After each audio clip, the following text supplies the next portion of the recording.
Ndabasuje kandi mbifuje kumeza kugira ibihe byiza abakunzi ba GNDF umuryango mugari ndetse reka nkubwiye niba ari bwo ukigera kuri uru rubuga banza ukore subscribe kugira ngo amakuru n'ibiganiro bitandukanye bikugeraho amakuru ajye akugeraho uri mu bambere. Uyu munsi rero ngiye kuganira ndetse nababwire byinshi kubijyanye n'ibiza biri kubera muri turiya turere aho abagera ku mibare myinshi cyane yamaze gutangazwa na Minisante ndetse haba n'abaturage batuye muri utwo duce ababa barokotse bari kugenda batangaza.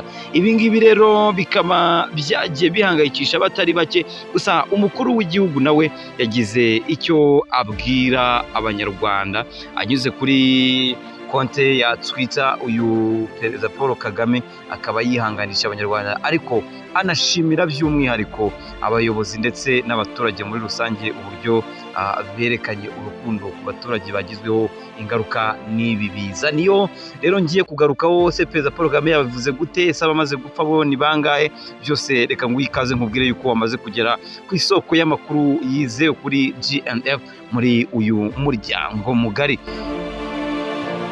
Perezida Paul Kagame yashimye umutima abanyarwanda bagira w'ubutabazi, anabivugaho cyane ku bijyanye n'abagizeho ingaruka n'ibihe by'ibiza. Paul Kagame yashimiye umutima w'ubutabazi n'umuhate inzego zose zagaragaje kuri uyu wa gatatu nyuma y'imvura nyinshi yibasiye cyane intara y'uburengerazuba igahitana ubuzima bw'abaturage. Kugeza ku mugoroba wo kuri uyu wa gatatu abantu 129 nibo bari bamaze kumenyekana ko bahitanywe n'imyuzure n'inkangu byaturutse ku mvura nyinshi yaguye mu ijoro ryo kuwa kabiri tariki 2 Gicurasi rishyira kuwa gatatu Gicurasi.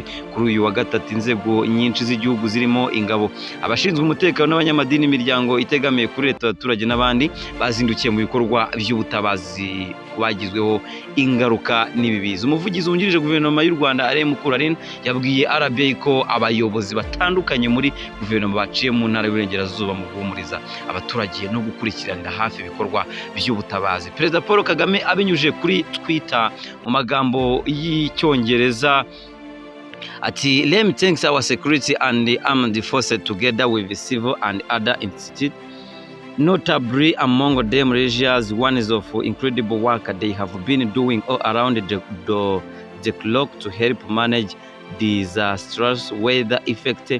They continuing united always we shall prevail."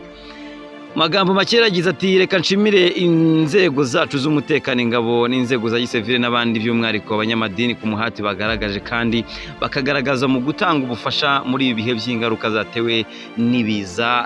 Nta cyatunanira rero dufatanyije. Mu bantu rero bimaze kumenyekana ko bahitanywe n'ibiza barimo 27 bo mu karere ka Rubavu, Rutsiro 26, Ngororero 23, Nyabihu 17 na Karongi 16. Perezida Paul Kagame yakomeje rero kugenda yifatanya n'abanyarwanda ndetse akomeza kwifatanya n'abagizweho ingaruka n'ibihe by'ibiza. Hanyuma rero ikiniga cyari cyose kubagizweho ingaruka. Hanyuma ni inkuru y'incamugongo rero ndetse mu burengerazuba abantu babuze ayo bavuga kugeza ubwo rero aho wageraga hose mu ntara mu turere twa Karongi, Rutsiro na Rubavu, Ngororero n'ahandi ukubitana n'abaturage buri wese agatungira agatoki kaho yumvise we yitabye Imana. Ntawe bitagezeho. Aya ni amagambo umukecuru w'imyaka 57 yabwiye ibinyamakuru bitandukanye asobanura ko n'utapfusha imitungo ye yahatikirije byinshi bitandukanye. Uri hafi kugera mu mujyi wa Karongi abantu bari bifashe kwitama amapfubyi ntawe arufite aho yerekeza. Guhera ku isaha y'isa 8 z'ejo nibwo barayirwa ntambe nta numwe ubwoheka, induru yumvikana umusozi umwe no mu kabande hakurya basaba ubutabaza ari benshi. Abinkwakuzi rero bahise bambanguka mu mvura y'amahindu batangira kujya gutabara aho bumvise urusaku abasaba ubufasha. Umubyeyi w'imyaka 47 twasanze ahazwi nka Bupfuna i Karongi yatangaje ko imvura yatangiye kugwa hakiri kare, abantu barataha nk'ibisanzwe bararyama, ariko bigeze n'ijoro ibintu bifata indi ntera. Ati twavyutse saa 8 twumvishe abantu bari gukomera aho dutuye, insina zari zamaze kuranduka. Bigeze saa 9 twumva induru zirakomeje, turagenda abagore barahagarara ku murongo bakajya bahererekanya n'abagabo ku rwondo, itafari turida tugera kana kapfuye tugakuyemo nka saa 12 muri aka gace hapfuye abantu 5 ariko inzu nyinshi zasenyutse imihanda hafi ya yose yangiritse ku buryo bugaragara amaso kuko kuva Kigali ugere Karongi uhereye mu bice bya Ngororero kugeza hose hari inkangu zagiye zigwa mu muhanda. Mu bapfuye harimo umwana w'imyaka 12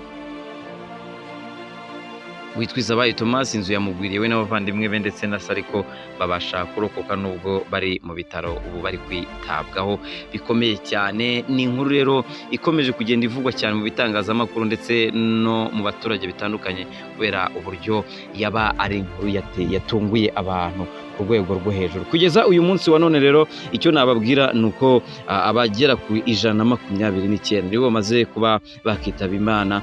Nakubwira ngo rero amakuru ari kugenda anyura ku bitangazamakuru bitandukanye, ndagira ngo mukomeze muyamenye munyuze kuri iki gitangazamakuru cyacu ndetse n'andi makuru atandukanye.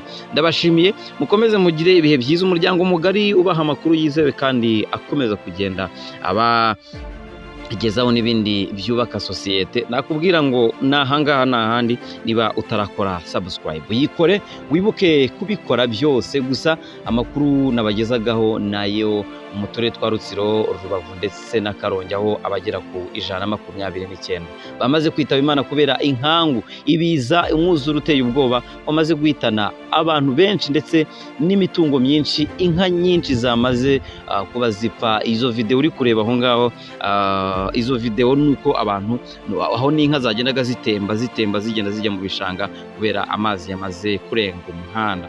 Ndabashimiye, komeje kwifuriza kugira ibihe byiza. Iyi bayita G&F family. Ikindi kandi reka nkubwire ko inkuru nyinshi kandi zigezweho uzagenda uzibonera ku ma TV yacu atandukanye. Ikaze mukomeze mubane natswe mu biganiro bitandukanye ndetse mukomeze mubane n'umuryango mugari wa G&F.